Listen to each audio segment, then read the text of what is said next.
Ladies and gentlemen, welcome back to Camp Content, where we dive deep into the strategies, stories, and successes that define today's marketing landscape. I'm your host, Molly Rulin, and today we have a great guest lined up for you. Joining us is Sheila Butler, a marketing expert who has shaped the promotional landscapes of some of the biggest brands you know and love, from Disney to JP Morgan Chase and beyond. With over 25 years in the industry, Sheila's marketing spans integrated marketing, loyalty, partnership strategies, brand transformation, and so much more. She played a pivotal role in launching the Disney Visa credit card, which revolutionized brand cohesive financial products 21 years ago. That's impressive, but that's just scratching the surface. Sheila has influenced customer engagement strategies across hospitality and financial sectors, partnering with giants like Starbucks and Visa to create memorable campaigns and lasting impact.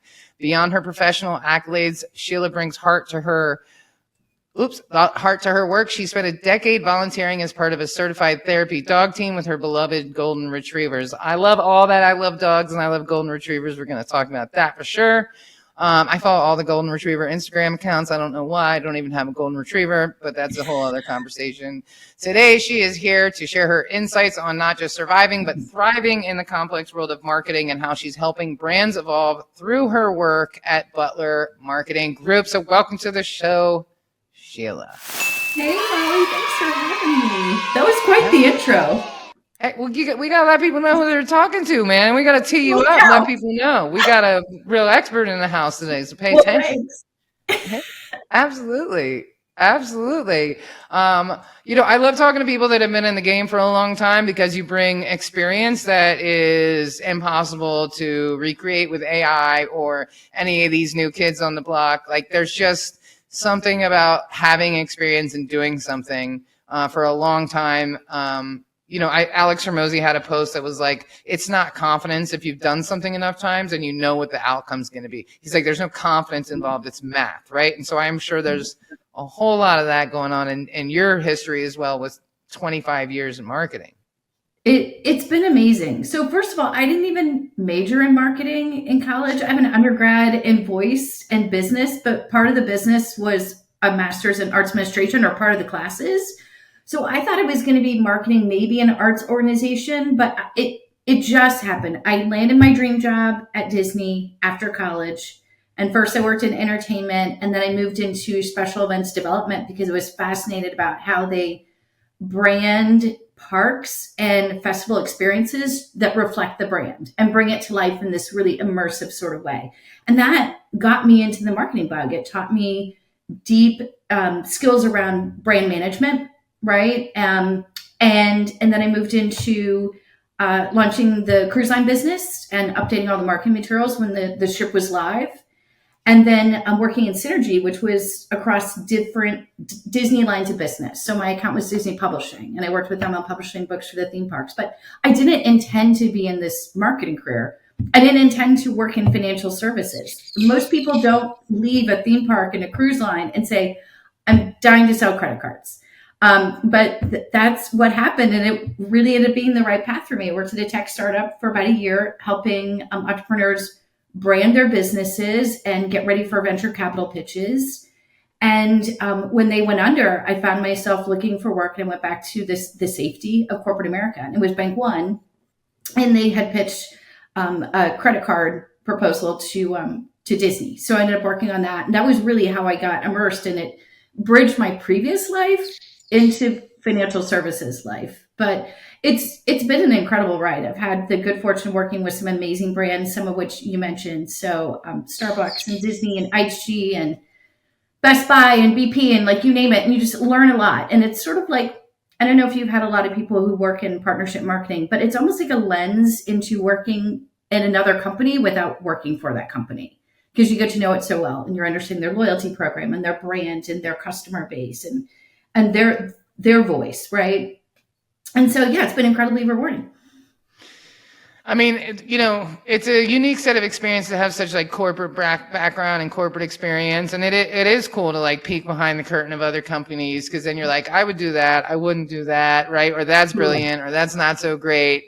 And that gives you a lot of really great real-time experience going in. So how did you go from, we were chatting a little bit before, but how did you go from working for these corporations and having some legacy, right, and some, real experience there and a reputation there to now the Butler Marketing Group? How did that happen? Again, kind of crazy ride. Didn't think, I haven't been dreaming all my life of being an entrepreneur, but I am, and I love it. Right.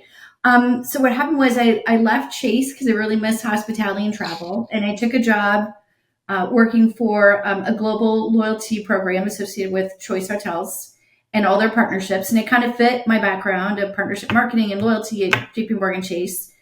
And during the pandemic, I moved down to Orlando, and the travel was quite a bit, going back and forth from Orlando to DC for my job, and ultimately ended up leading the in-house marketing team at Choice Hotels before I left. But I knew I wanted to create more roots in Orlando, and so there was a bank that wanted to rebrand themselves, and they were working a lot with fintech companies and wanted to sort of repackage themselves. And so I took a job as chief marketing officer for them, and that really got me closer to small and medium-sized businesses, because that was more of their customer base for lending, like commercial lending and so forth, right?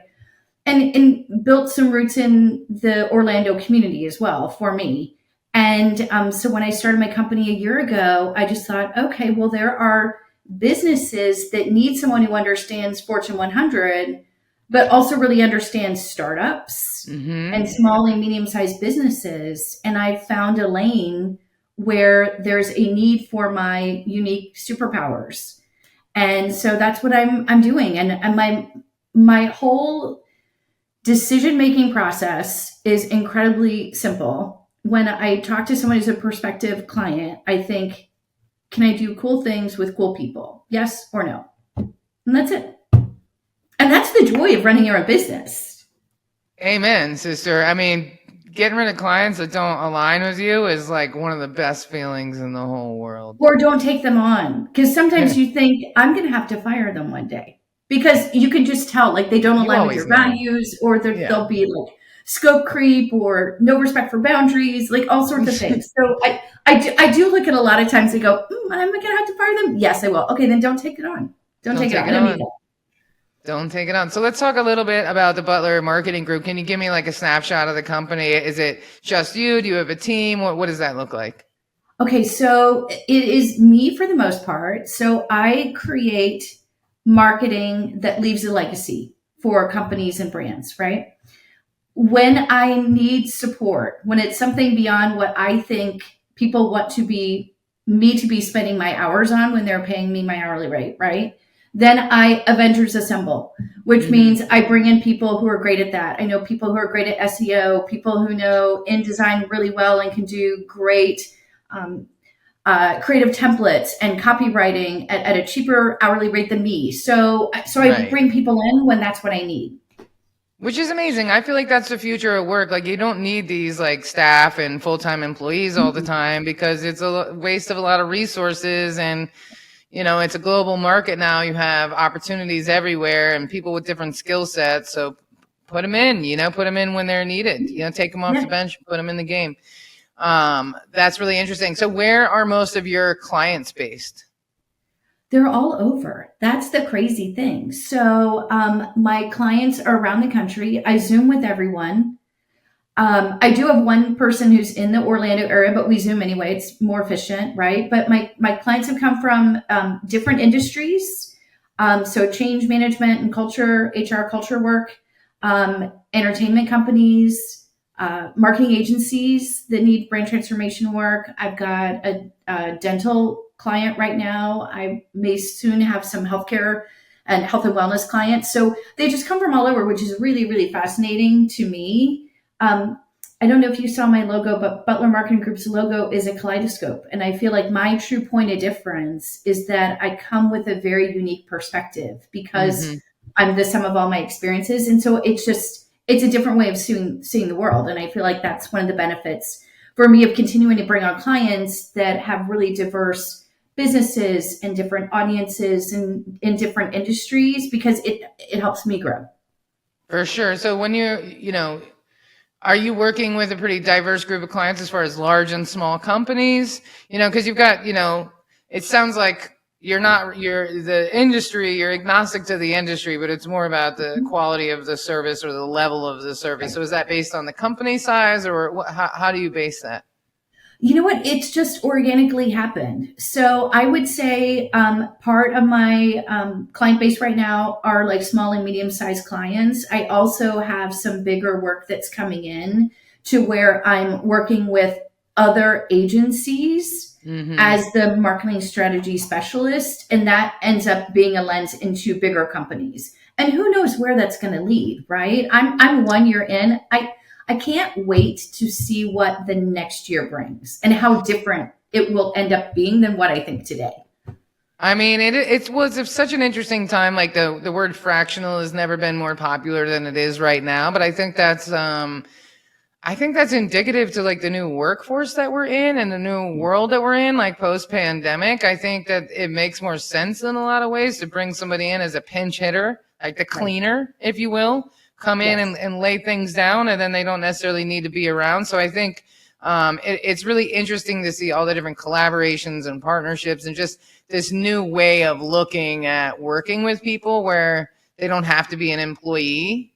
But then it opens up a lot of collaborations between different companies. Like you said, work with the people that are good at what they do, and you stay in your lane at what you're really good at, and then you feed each other, ideally, right?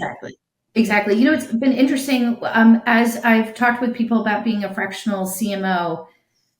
Sometimes it takes people aback, right? I'm like, is it the CMO because I need to spell out chief marketing officer? I'm not chief medical officer, chief marketing officer, or the fractional part, right? And most of the time it's the fractional. People just pause for a minute and they go, remember fractions? Right. That's it. It's just a portion of the time, right?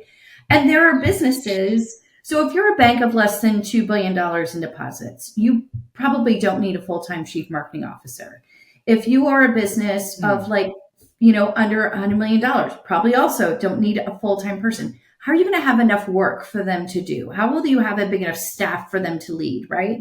And so there are very specific types of businesses are my target audiences to where they need someone to craft the marketing North Star, to really redefine their brand, re-explain it and articulate it in a way that's digestible and meaningful for their target audiences, build out the marketing strategy that aligns with the business objectives and where the business is going, and then guide and upskill the team, right? Because there are marketing activities happening in every organization. And sometimes it's, I send an email because someone asked me to send an email. And then when you ask the 5 or 6 whys, you kind of get to, I don't really know what it's doing. I just know they asked me to do it. And that tells me there's a huge disconnect between marketing efforts and spending money on marketing versus tying it to the business strategy and objectives and having a clear marketing strategy.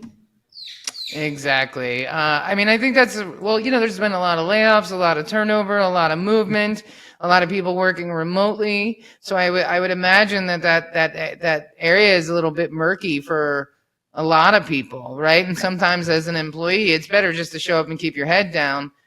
I know in my experience, which is why I work for myself, when you try to like step up and be helpful, it works against you in a lot of companies. You get penalized for it, right? So a lot of people are just sort of keeping their head down, right? And they're not necessarily thinking about these things, especially if it's a bigger company that has customers coming in, but you got the North Star. Where are you really going with this? What is the point? And so, I think it's so much smarter way to do business, to bring people in where they need them and then let them go. You don't keep the electrician on salary all year. You just call them when there's a problem, Right. And so, so typically fractional gigs are maybe like 8 to 12 hours a week. Right. And some of the weeks maybe like it's 20 hours, but then another week it's less than, right? Again, it's the ebb and flow of work. And then it's also at a fraction of the cost to the company. You're not paying for all the benefits. You're not paying for 401k matching and so forth. You're just paying for the pure skill, right? And so it can be very, very beneficial. Plus, you're not really on the books, right? When people look at permanent headcount, right? You're sort of off to the side a bit too, which in some companies, they don't necessarily look at the cost of labor. They look at the number of heads. Interesting. That's really interesting. Can you give me an example of a success story that you've had with one of your clients in the last year? Oh my goodness. Okay, so which one? Okay, so one what was really satisfying to me is I had a client, they're so cool. So they're in the entertainment industry and they create fabrics and furs for movies and TV and commercial and so forth, right? And so they can craft the fabrics. They use that then to make furs. They make the puppet pelts for like the Sesame Workshop characters. They've made Wookiee costumes. They made the Chewbacca fur, like really, really cool stuff. And so I was having a lot of fun with them. They had acquired additional businesses over time. And so they were at a point of inflection and needed to re-describe what they were all about to the entertainment industry. And so they were sharing with me the fact that a lot of companies don't want to refer work to them because they don't want their capacity to be eaten up. So if it's a giant film industry titan, they want to make sure that this company is available when they need something. So they don't want to refer them, right? So as we were doing their branding, we ended up calling their brand promise the artisan secret, because they're really and when we did their sort of articulating in not so much a tagline, but that they're the touch of magic in storytelling, because they're like the tactile magic and tech workshop of the creative industry. And it was really fun to go to a conference in the fall when we had just finished all their branding to test drive the marketing messaging and see what landed. So the artisan's secret ended up being the artisan's artisan, like we're the artistry behind the artist. And it was just a lot of fun and very satisfying to me just to see how it was all coming together and to see them become more comfortable in articulating their brand in a really new way. I love it. That's so cool. It's so true, because people, like, sometimes when you're too good at your job, they don't want anybody to know, so that they can still call you when they're busy. Right. That's a great problem to have, though, in the grand scheme of things. Yeah. All right, so let's move. We're going to move into some of our speed round questions. These are always fun. Okay. And so you don't have to, you can answer them as fast or as slow as you like, really. There's no pressure here. But all right, number one, what is one content marketing tool that you can't live without in your business?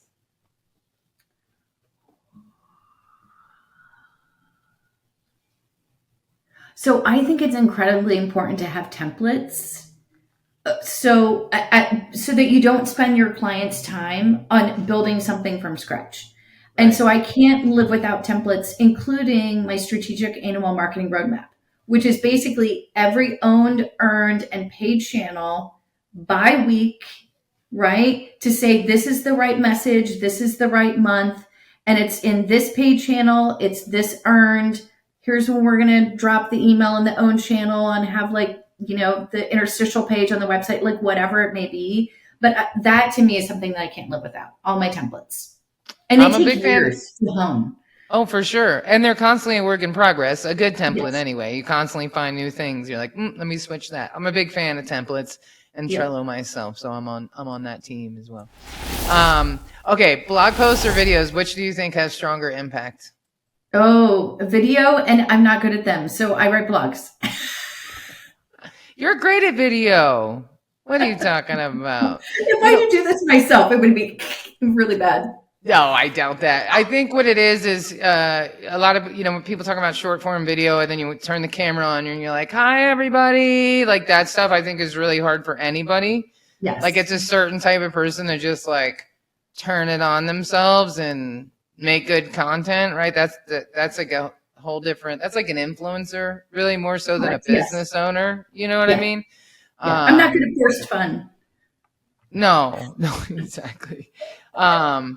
It's getting weird out there too. It's definitely getting weird out there in that video, but I like the conversational stuff. I know I drop my best gems when I'm having conversations like this. And so it's great to clip it later. But when I'm trying to say clippable things, I just sound like an idiot. So you just got to catch me in the wild, and maybe I'll say something entertaining or relatively intelligent. Okay. Well, what is your number one tip for creating engaging blog posts and email content if you're more of a writer? Oh, don't use ChatGPT. You don't like right? rocket ships emojis? It's, it's just, and I call Chip, I call ChatGPT Chip, because it sounds like he's my coworker. But Chip is not good at blogs. I think that for, at least for me, part of my brand is the authenticity. It's what you see is what you get. And so therefore, I can't use that. It has to come from the heart. Agreed. I use Team GPT for some stuff, but what I'll do is I'll just like throw what I want to talk about in there and let it do the outline, and then I go in and I just rewrite it because it just helps me to organize it. Yeah. But Chat GPT or Team GPT can't sound like me. They don't have years of Irish Catholic guilt built into their psyche. Until they can recreate that, they won't be getting my voice correctly. That's for sure. What is the biggest marketing trend you see emerging this year? I do think that it's around AI, but I'm curious to see how it all lands. So the conversations that I've been having with people, in fact, I'm working on a white paper right now about AI and the use of AI in a particular industry's marketing. What I've found in talking, especially with larger companies, is that there's such a fear around it that it's almost a paralysis. I know that AI can be great for many things. It can be efficient. It can be a starting point. It can be like, make this better because Grammarly is AI, right? Right. All these different things. It can help make project management easier, note taking easier, all these types of things, Analytics, right. Yeah, analyzing consumer sentiment in blog posts and responses and so forth. It can do many, many powerful things. But I think that what I find really fascinating is that I think there are a couple buckets of considerations that are really the linchpins on why companies are struggling. So I think one is around ethics and policy, around like, how do you collect data? How do you store it? How do you analyze it? How do you protect it? The fact that lawmakers can't keep up with the rapid transformation of AI, so they don't even know what to do. I think that in another bucket, there are biases because AI is using historical information, historical data, so there are inherent biases built into that. For sure. And then I think another one is, where do humans end and AI begins, and the reverse, and what's the dance? And it's going to look different all the time. So I think that's honestly the biggest trend, which is it can do so much, and yet are people willing to let it do what it does best? And can people figure out where is that handoff between human and AI? Yeah, I agree. I think AI can be an excellent tool for a lot of reasons, but it should not replace people. Correct. And I think a lot of people think it's going to replace people, and I'm sure in some industries it has, but there's just, you can't take people out of the equation. But like, if I wanted to edit a transcription, hell yeah, I'm using AI. It'll take me 4 minutes to take that data and summarize it into key points. It would take my guy 4 days. Like, that's a no-brainer, right? But it frees him up to do something that's more important than combing through a transcription in the first place, right? So I think it's like reallocating tasks, but I don't think it's a replacement. But I think every company is going to have to deal with that in their own way, right? Right. I see it as augmentation, not replacement. That's a good fancy way to put it. Better than I did, that's for sure. Augmentation, I'm gonna remember that one for sure. All right.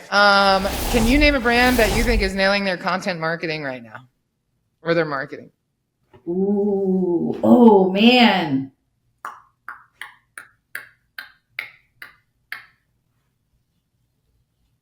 No, nothing's coming to mind, honestly. No, who do you think? Well, I just talked about this on the last podcast, but there's a bunch of like ad trends in Latin America right now where they take, and I'm seeing it trending up in North America, where they take like a clip of like a bull running into a man or somebody falling on ice or something that gets your attention. And then right when the person lands on their butt, it clips to this like electronics store in Mexico City, and the girl falls. Like she like finishes the video and then she's like, "Come into our store." It's like the most low budget thing ever. I'll send you some on LinkedIn. I think they're hilarious. But that's just like the people using like the internet to boost their business, but these like little shops are getting like 500,000 views, and it's like changing their business in like the most dramatic way because they're like a taqueria or something. Yeah, they're brilliant. But I mean, I guess who's really getting the marketing right? That's a good question. There's not a lot of brands that I really resonate with right now. I feel like in the public space, there's a lot. If you feel like you really have to protect yourself from a lot of these brands. Right? Yeah. You know, it's interesting. I follow Southwest and Instagram, even though I haven't really flown them very much. I've never lived in a hub city. I do think that they're doing some nice things to tell their brand story in a really interesting way that that is engaging. Yeah, because that's super important. Yeah, well, it's like the Wendy's account. The Wendy's account was great, and then it got hacked. Are you hip to this? So you remember the Wendy's Twitter account was doing like really snarky stuff and like talking mad smack with like Burger King or whatever. Like it was really good stuff. People were like, "Oh, this is brilliant." But then somebody actually hacked it, and it's like a real live like person with a lot of mental health issues. And for years now, like open up the Wendy's Twitter account. It's just like years. That's awful. I know. It's Wendy's too. You're like, how did you let this happen? Guys, security, that should be a no. If you're watching this, change your Twitter password because you probably had 17 interns in there and you don't even know who they are anymore. So it might be time to change that password. Can you imagine? But I used to love their content because it was like talk smack with the other like burger type establishments. And I just thought that was brilliant because nobody was really doing that then. But now they've just gone completely off the rails. She is a redhead, so you know. Yeah, that's right. That ginger minge, she was going for it for sure. Okay, and then my last speed round question is: what social media platform do you think is the most underrated for marketing? Ooh.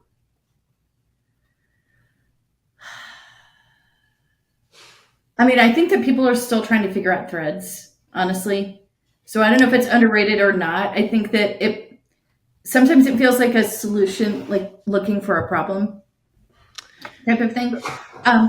Is that the replacement to Twitter that Facebook rolled out?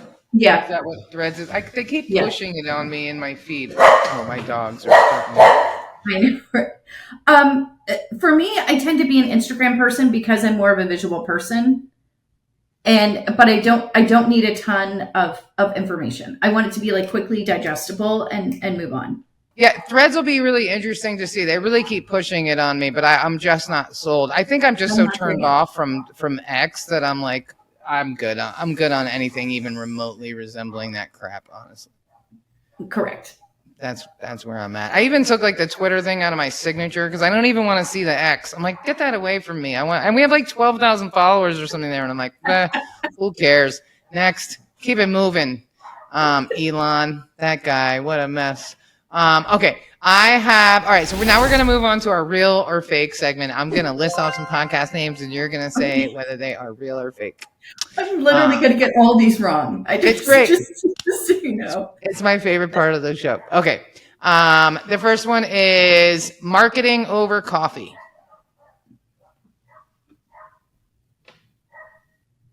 Real, but I would prefer it to be marketing over bourbon. Should I start one? You should. I think that's a sign. We'll have to look that up. Okay, number 2. That one's real. It's real. Oh, it is. It's real. Yes. Number 2, the loyalty leap.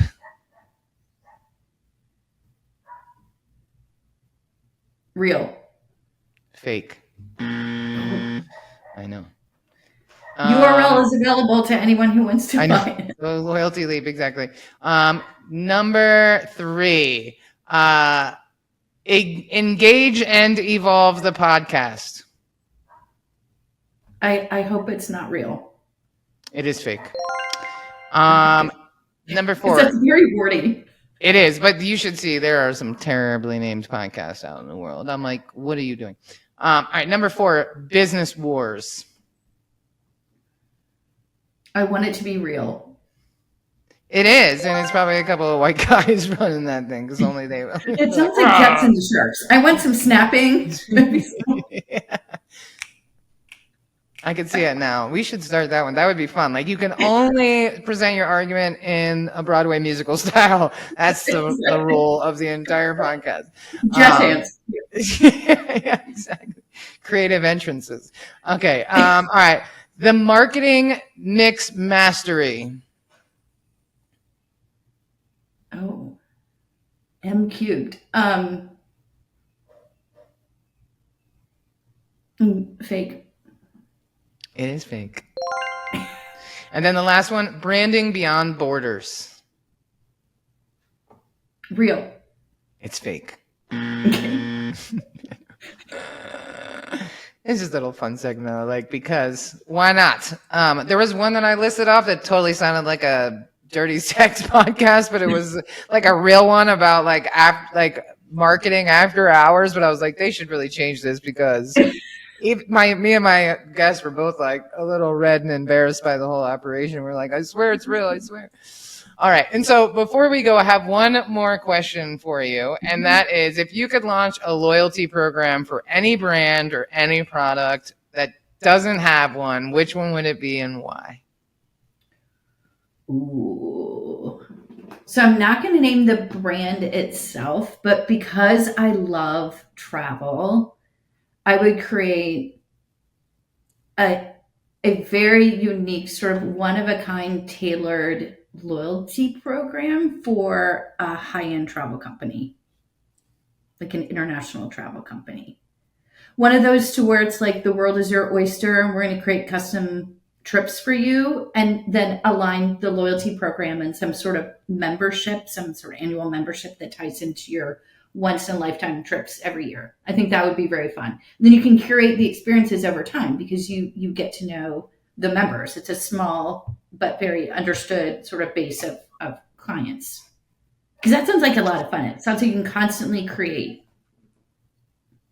Exactly. And I mean, that makes a lot of sense. Like I was planning a trip to Ireland with me and my dad, and he was like, well, I found this one, but it was like 8 different bus rides and there were 6 hours each. And I was like, Dad, you are not going to, they're going to be like shuffling. Like, this is not the one for us. We need like, an extra day in each one of these places. And that's really hard to put that together. Right. So like a loyalty custom travel program, I think would do really well. So if you're a travel company, we should tag them in this post when it comes out. You should consider hiring Sheila because she knows how to create loyalty programs, and that sounds brilliant. And if people have enough money to go on custom trips, they want to go on more. And if they like the first one, they're going to like the next one. And then if they'll be inclined to tell other people. So exactly. I think you're onto something, Sheila. I think you need to pitch these people. We need to send out some proposals this week. So on that note, thank you for coming on the show today. I've had a lot of fun hanging out with you and getting to know you. And I am super impressed that your business has only been around for a year. Now, you are bringing decades of experience very, very clearly. But it's a real testament to what happens when you put women in the driver's seat and they take control of their destiny and they decide what it is they want, like moving to Orlando and leaving the security of big paychecks to go out and do your own thing.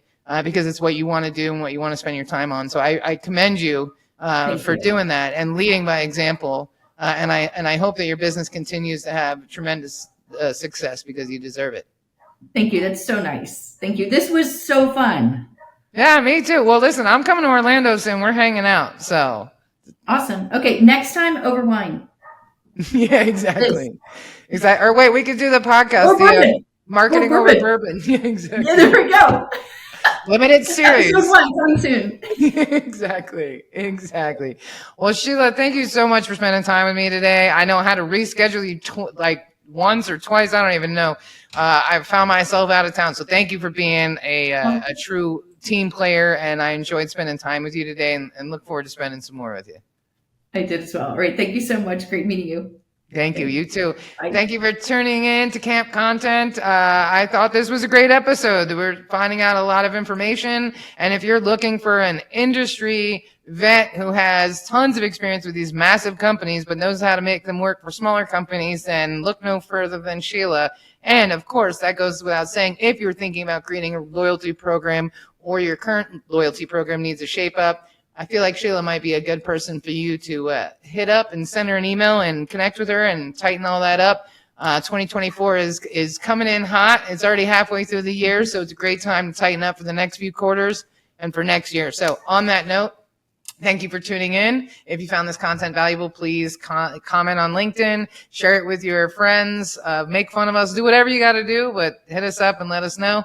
And until next time, be excellent to each other. Thank you.